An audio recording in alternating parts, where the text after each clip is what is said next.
You made it! Video number 5 of the Student Leadership Challenge experience. I'm Joe Urbanski with Collegiate Empowerment, and you're still you. Welcome to the 5th and final practice. Encourage the heart. So maybe you're not making these movements with me, or maybe you are, and that's how you're going to remember it better. But encourage the heart is the 5th practice of these simultaneous and sequential leadership experiences.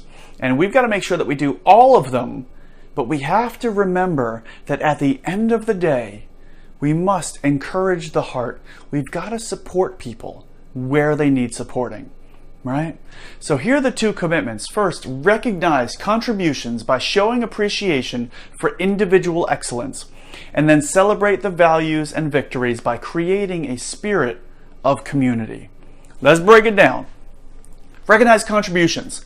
Anybody can contribute in any way. It could be an idea, it could be a thought, it could be a gesture, it could be simply by them saying, oh yeah, I'll write all those ideas down for us. I'll be the secretary, I'll take our notes. It could be anything. It could be their efforts, their physical labor. It could have been anything, really, any contribution. Recognize contributions by showing appreciation for individual excellence. There are so many ways that we can recognize and appreciate people. I actually sat through a 3-hour recognition seminar. Yes, it was a workshop on appreciation for 3 whole hours. There are so many different ways to do it. All you have to do is do it. It doesn't matter, but it's got to be genuine. Of course, it's got to be genuine. And then we celebrate the values and the victories by creating a spirit of community.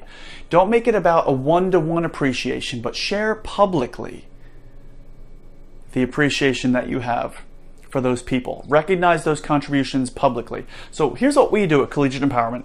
We have a weekly meeting every Tuesday from 3 o'clock to 5 o'clock Eastern Standard Time. And as many of us as are available, if we're not at events or some other personal thing, we show up to that meeting. Just like you might have meetings in your organizations, your teams, groups, wherever. First thing we do is highlights, acknowledgments, and gratitude. It's how we start our first meeting. I mean, that's how we start every meeting, right? First thing we do to start every meeting is highlights, acknowledgments, and gratitude. So we say, here's what's going well over the last week since our last meeting. We have acknowledgments, so here's a shout out to somebody who did something awesome or amazing. They're both the same, similar. And then we have gratitude, so here's what I'm grateful for as being a part of this team. Now, what that does is it sets the tone for the meeting up here. How do most meetings start? All right, what do we need to talk about today? What are the issues? And immediately that conversation goes, right? So let's start it on a high note. My wife and I do the same thing. We have a weekly meeting. You might think I'm crazy. You might already think I'm crazy, and this only adds to it. But we have a weekly meeting just about every Sunday night, unless I'm away or she's working a night shift, and then we'll choose a different day. But the first thing that we do in that meeting is moments of appreciation. We check in with each other and we share our appreciation for each other. It could have been anything, whether one of us cooked a meal, one of us mowed the lawn, we did a certain level of cleaning, or we just said thank you in a really sincere way. We share our appreciation for that, right? First thing is moments of appreciation. Then we jump into highlights. What's going well? Let's celebrate that.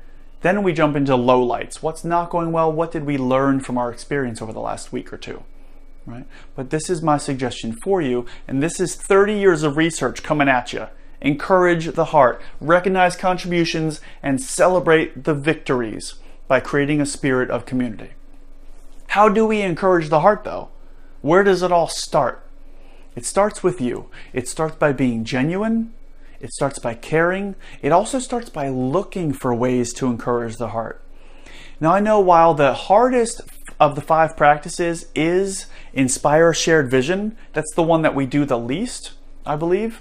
And all the research shows that it is the hardest to do, inspire shared vision.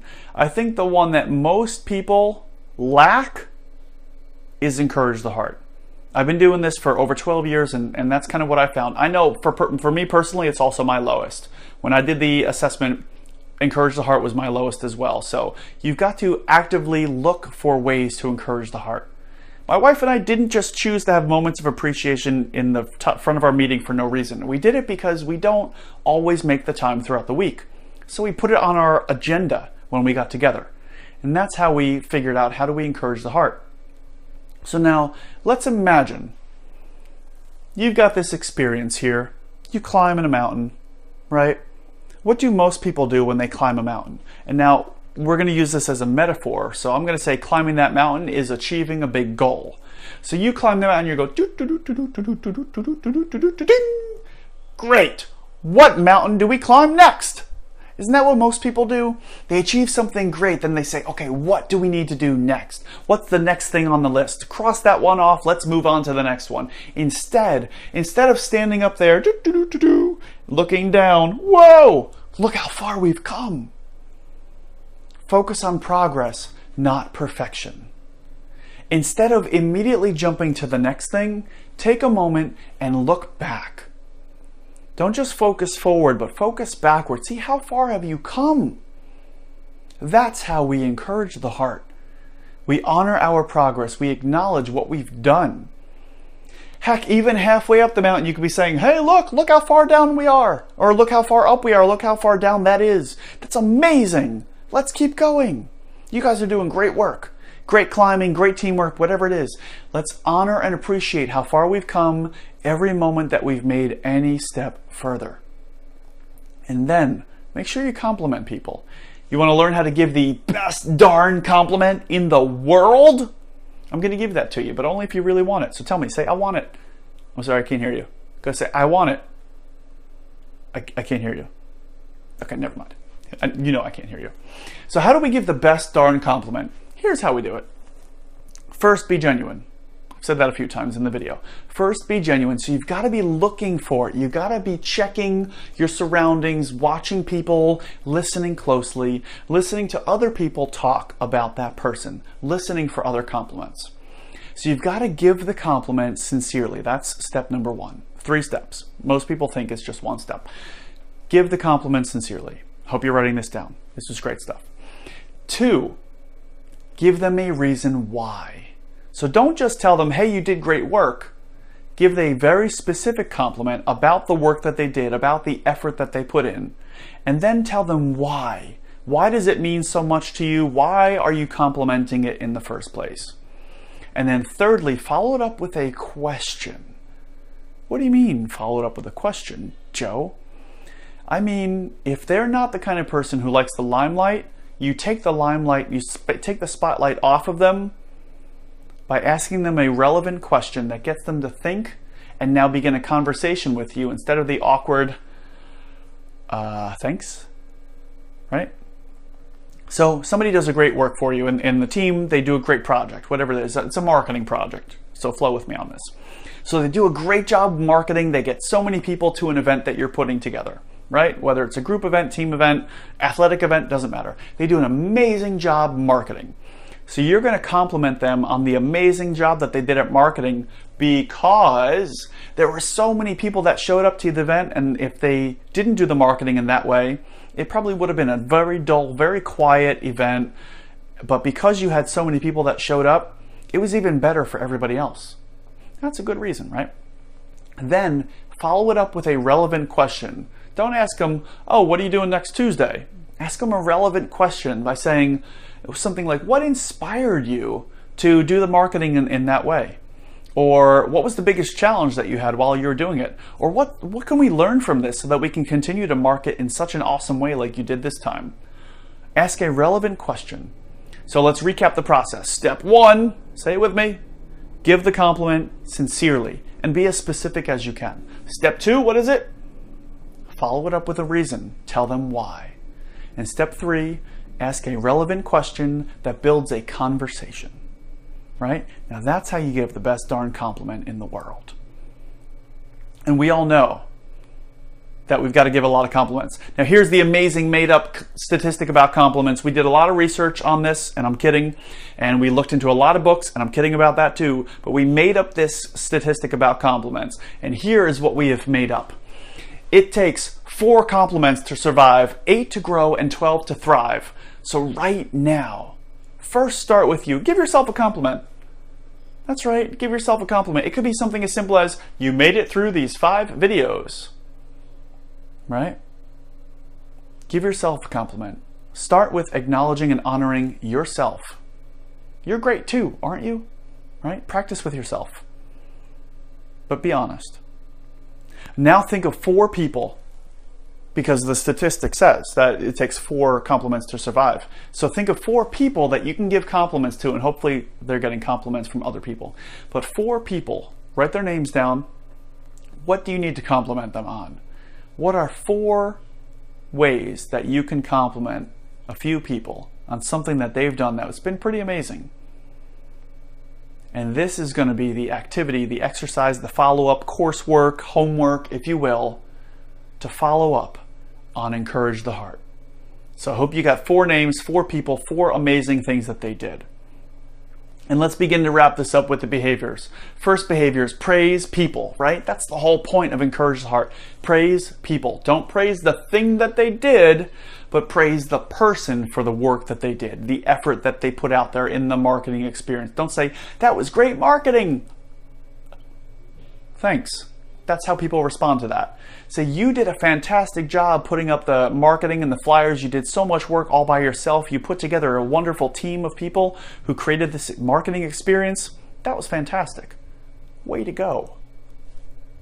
Right? Praise the person. Encourage others.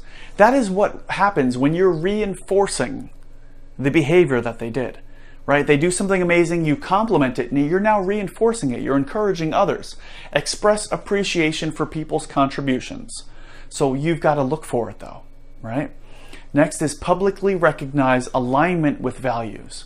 If one of your biggest values was making sure that every event that you did, you put 100% of your commitment into it, and this person did this fantastic marketing job, then you can say, hey, that was a great job that you did with the marketing, all the team, the people you put together. You did something that we've never done before. That totally aligns with everything that we said we're going to do this semester. Thank you. That is fantastic. Thank you so much for that. Celebrate the accomplishments. Don't just leave it at that. Maybe you want to have an accomplishment party, a celebration party, right? You get to the top of that mountain, you're all the way up there. Acknowledge it. I was going to say have a drink, but you might not be 21, so don't have a drink, have a juice. But do something, right? Where you honor and appreciate others and make it a thing. At Collegiate Empowerment, it's the first thing we do. Every meeting, that is the thing that we do. We celebrate those accomplishments when we all get together, when people move up the ladder from being a licensed facilitator to a certified facilitator to a master facilitator to a grandmaster facilitator. We buy them ice cream or whatever their favorite dessert is, right? And this is what I suggest for you. Find a way to celebrate those accomplishments. And finally, creatively recognize people's contributions. Here's the coolest way to do that. At the beginning, when your group, team, relationship first comes together, ask them what they love. Ask them what their hobbies are. Ask them what interests them. Ask them about their favorite snack. And that is how you creatively recognize them. They won't know that it's coming because they have no idea why you're asking. They might think it's just a little icebreaker or we're just trying to get to know each other. But if you learn what these people really want or value, find a way to incorporate that into the recognition, into the accomplishment, into the celebration. Cool ideas, right? Wouldn't it be great if you got complimented like this for all of the great stuff that you do? Well, let me start right now. You've made it through 5 videos, just over an hour of the Student Leadership Challenge experience. Now, leaders live, I know this, leaders live at a level beyond where everybody else lives. You're doing something that most students don't do all of the time. You're doing something, stepping outside your comfort zone. You're engaged in the leadership challenge here. You're a part of something bigger. You stepped outside of yourself and you gave it a shot. And that I think is fantastic. I really do. I did the same thing when I was a student, and I am where I am today because of the challenges that I took on, the experiences, the leadership that I was a part of. And I challenge you to continue doing the same thing. So the question that I have for you is, what are you going to do now? Where do you take this from here? What's your next step as part of the Leadership Challenge experience? What do you do with everything that you've learned? Think about that. As we wrap this up, that is the 5th and final practice of exemplary leadership. The first is model the way, inspire shared vision, challenge the process, enable others to act, and finally, encourage the heart. I think it's right here. Encourage the heart. So make sure that you follow those 5 practices as part of your personal best leadership experience. Let's bring it full circle now to video number 1. Remember I asked you, what was your personal best leadership experience? Think about that now in terms of the 5 practices, and now how can you create more? See, the Student Leadership Challenge isn't about do you do it or do you not do it? It's about frequency. So how frequently do you apply the 5 practices? How frequently do you model the way? How frequently do you inspire a shared vision? Is it once a month because that's when you get together? Or do you send a text every now and then? Do you send a reminder, a voice memo, an email, a picture of something? How frequently do you challenge the process? How frequently do you enable others to act? It's got to be consistent. It's got to be all the time, really. And that comes from trust. And how consistently and frequently do you encourage the heart? You can't just do it once. So let's recap everything. Here we are, a quick review. Model the way. Clarify values by finding your voice and affirming shared values. Set the example by aligning actions with shared values. 2, inspire a shared vision. Envision the future by imagining exciting and ennobling possibilities. And then enlist others in a common vision by appealing to shared aspirations. 3, challenge the process. Search for opportunities by seizing the initiative and looking outward. And then experiment and take risks by constantly generating small wins. Focus on progress, not perfection. 4, enable others to act. Foster collaboration by building trust and relationships. And then strengthen others by developing self-determination and competence. And finally, this video, number 5, encourage the heart, recognize contributions by showing appreciation for excellence, and then celebrate values and victories by creating a spirit of community. These are the 5 practices of exemplary leadership. So what does this mean to you as a leader, and what does this mean to those you lead? I'm sure it means a great deal, because after 30 years, these are the 5 practices that continue to come up over and over and over. I've done my own leadership research even before I read this book, and the same thing applies. It's about the same thing and just in different words. So what does it mean to you as a leader, and what does it mean to those that you lead? You can't talk yourself out of a problem that you behaved yourself into. So the 5 practices is about your behaviors. It's about your commitments. It's about what you continue to practice. So my final question for you is this. What's one way you will apply the 5 practices more frequently? Think about that right now. What's one way you can apply any or all of the 5 practices more frequently? One of your answers could be, I will review this every week. I'll go through and I'll see, did I do it? Did I not do it? Where can I improve it? You could be saying, you know what? I'm just really bad at challenging the process. I don't ask questions. I don't challenge the process. I don't seek initiative. I don't do that. So focus on that one right there, that one right there, right? What's one way you'll apply the 5 practices more frequently? Think about that now. And then act on it immediately. Do what you say you will do. That's credibility. Plus vision is leadership. Right? So how do we apply our new learning here? Let me break it down. Adopt the language, teach the language, use it every day. You now have the language of the 5 practices. Use it. Teach it to others. Bring it back to your clubs, your groups, your teams, your organization, and even your relationships. Review your notes tomorrow. Yes, within the next 24 hours. Take all of the notes that you've made mentally, or you've written it down, or you've been typing it out, or you've been digitally writing it. And review it, and then take immediate action. Do something within the first 24 hours, because if you don't, you probably won't do anything. And lastly, schedule a team review and develop a long-term plan. So check in with your team, check in with other people, check in, maybe you don't have a team, create a team, an accountability team, an A team, if you will. Create a team that's going to support you and guide you, that you can support and guide in applying the 5 practices here. And use that team to help you create a long-term plan. Leadership makes a difference.